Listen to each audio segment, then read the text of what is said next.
নমস্কার বন্ধুরা, কেমন আছেন সবাই? Welcome to my cooking channel মায়ের সহজ রান্নায় সবাইকে জানাই স্বাগত। আজকে আমি একটা চিকেনের প্রিপারেশন করব উইদাউট অয়েলে। আমি চিকেনটা প্রথমেই ম্যারিনেট করে নেবো। এখানে কারি কাট চিকেন নিয়ে নিয়েছি, হাড় সমেত 5-6 পিস আছে আমার এখানে। প্রথমেই আমি দিয়ে দেবো নুন, পরিমাণ মতো নুন দিয়ে দেবেন। হাফ চামচের মতো আদা বাটা। এখানে একটা ছোট পেঁয়াজ, দুটো কাঁচা লঙ্কা আর কিছুটা রসুন আমি কুচি করে রেখে দিয়েছি। আপনারা চাইলে বেটেও দিতে পারেন, এটা পুরোটাই এর মধ্যে দিয়ে দেবো। এবার আমি দিয়ে দেবো কিছুটা টক দই,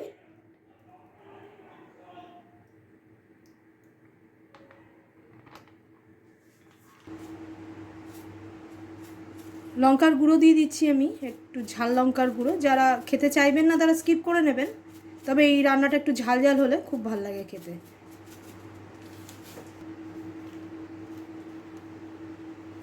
হলুদ দিয়ে দিলাম আমি পরিমাণ মতো, জিরের গুঁড়ো দিয়ে দিচ্ছি। বেসিক যেসব মশলা লাগে সবই এর মধ্যে যাবে, শুধু আমি এখানে তেল দিচ্ছি না, আর রান্নাটা একটু অন্যরকম পদ্ধতিতে আমি করব। আমি এখানে জিরের গুঁড়ো দিয়ে দিলাম কিছুটা, ধনে গুঁড়ো কিছুটা আমি দিয়ে দিচ্ছি। এই মশলাগুলো দিয়ে এবারে খুব ভালো করে আমি মেখে নেব। চিকেনটা দেখুন খুব সুন্দর করে আমি মেখে নিয়েছি। এটাকে আমি প্রায় 1 ঘন্টা ধরে ম্যারিনেট করে নেব। তারপরে করব। যাদের হাতে সময় কম আছে তারা সঙ্গে সঙ্গে করে নিতে পারেন, তবে সময় থাকলে কিন্তু এটা ম্যারিনেশন বেশি করে করুন, তাহলে কিন্তু চিকেনটা খেতে খুব ভালো লাগবে। আমি এখানে 1 ঘন্টা ঢাকা দিয়ে রেখে দেবো।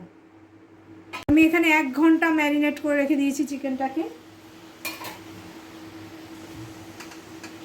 এইবারে আমি একটা টিফিন বক্সে ভরে নেব। আমি এখানে টিফিন বক্সে একদম ভরে দিয়েছি। আমি বাটি ধোয়া জল একটুখানি দিয়ে দিচ্ছি। আমি এখানে 1 কেজি নুন গরম করতে দিয়ে দিয়েছিলাম। এটা কিন্তু নুনের মধ্যে ভাপে হবে, আমি 1 ফোঁটাও তেল দিইনি। এটা টাইম কিন্তু একটু লাগবে, যেহেতু ডাইরেক্ট হিটে হচ্ছে না। আমি এখানে বসিয়ে দেবো। এটা আমি বসিয়ে দিয়েছি। এটা প্রায় 1 ঘন্টা লাগবে হতে। চিকেনটা 1 ঘন্টা হওয়ার পরে আমি প্রায় আধ ঘন্টা রেস্ট দেবো, তারপরে আমি আপনাদের তুলে দেখাবো। বালিটা কিন্তু ভালো করে গরম করে নেবেন। আর এটা কিন্তু জলে হচ্ছে না, সম্পূর্ণ এই নুন বা বালিতে হবে। আমি এখানে নুন নিয়ে নিয়েছি। এবার আমি ঢেকে রেখে দেবো। আমি 1 ঘন্টা টাইম দেবো, তারপরে আমি আধ ঘন্টা রেস্ট দিয়ে আপনাদের দেখাচ্ছি। এখানে কিচ্ছু করার নেই, বারবার ঢাকনা খুলতেও হবে না, কিছুই না, জাস্ট বেক করতে হবে এই নুনের মধ্যে। রান্নাটা খুব ইজি, একটু টাইম টেকিং প্রসেস অবশ্যই, কিন্তু ওই কষিয়ে রান্না করার থেকে এরকমভাবে বসিয়ে টাইমিং দিয়ে দেবেন।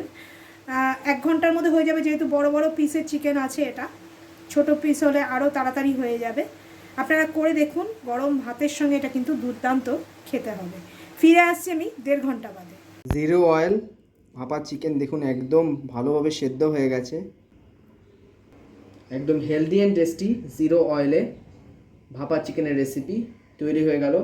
রোববারের লাঞ্চে সাদা গরম ঝরঝরে ভাত, এই ডিশটা আর লেবু চিপে খেয়ে নিন, আর কিছুই লাগবে না। আপনারা চাইলে এতে আরও ভেজিটেবলসও দিতে পারেন, গাজর ক্যাপসিকাম, আমরা কিছুই দিইনি।